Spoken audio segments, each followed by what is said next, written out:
नमस्कार, मी अभिनेत्री राजश्री परोळेकर वसईहून. लेखक श्री रामचंद्र इकारे यांच्या अक्षरांची राग या लेख संग्रहातील एक लेख आज इथे मी सादर करीत आहे. लेखाचं शीर्षक आहे नातं. नातं माणसाला माणसाशी जोडणारा शब्द. एका माणसाला दुसऱ्या माणसाविषयी आस्था निर्माण करणारा शब्द. समाजातील तमाम व्यक्तींना भावनिकतेने बांधून ठेवणारा शब्द म्हणजे नातं. हे नातं दोन प्रकारचं असतं. एक रक्ताचं नातं आणि दुसरं म्हणजे जोडलेलं नातं. रक्ताची नाती ही माणसाचा जन्म झाल्या झाल्या तयार होतात, तर जोडलेली नाती ही माणसाच्या संवाद शैलीतून, व्यवहार चातुर्यातून, इतरांसाठी योगदान देण्याच्या विचारातून बनतात. जे पेरलं तेच उगवेल हा निसर्ग नियमच या जोडणाऱ्या नात्याचा पाया आहे. ज्वारी पेरली तर गहू येण्याची वाट पाहण्यात काय अर्थ आहे?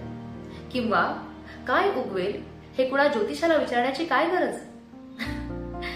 अगदी तसंच हे नातं निर्माण करण्यासाठी नीतिमत्तेचे, उत्तम प्रवृत्तीचे म्हणजेच चांगल्या विचारांचं चांगलं बी पेरलं की नात्याचं झाड बहरल्याशिवाय राहत नाही.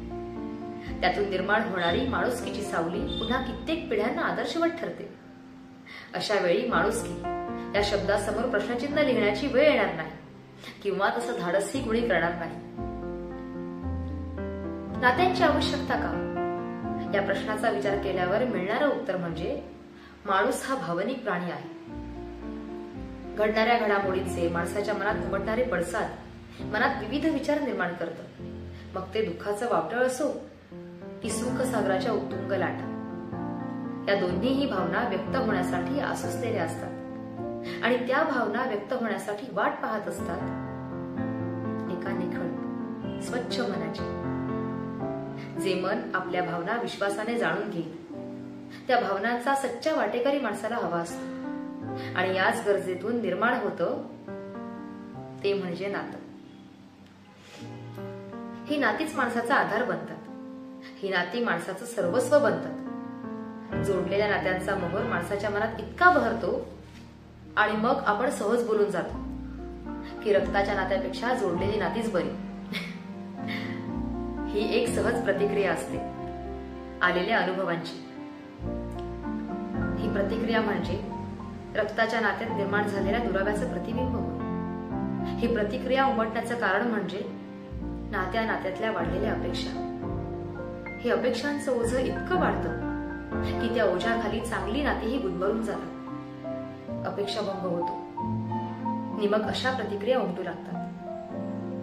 कधी कधी स्वार्थाच्या आगीत अशी नाती कधी जळून जातात कळत देखील नाही. शेवटी इतकंच, नातं रक्ताचं असो की जोडलेलं, जपायलाच हवं. त्यासाठी मनात हवा माणुसकीचा धागा, दुसऱ्याच्या जागी जाऊन विचार करण्याची इच्छा, निस्वार्थी मन आणि इतरांसाठी योगदान देण्याची मनाची तयारी, तीही निरपेक्षतेने. माणसाला जोडून माणूस आनंदाने जगावं आयुष्य. माणसाला जोडून माणूस आनंदाने जगावं आयुष्य. तेव्हाच नवनवीन नात्यातूनच मनी उमटेल इंद्रधनुष्य. हा लेख दैनिक लोकमत मध्ये दिनांक 8 मार्च 2013 रोजी पूर्वप्रकाशित आहे. धन्यवाद.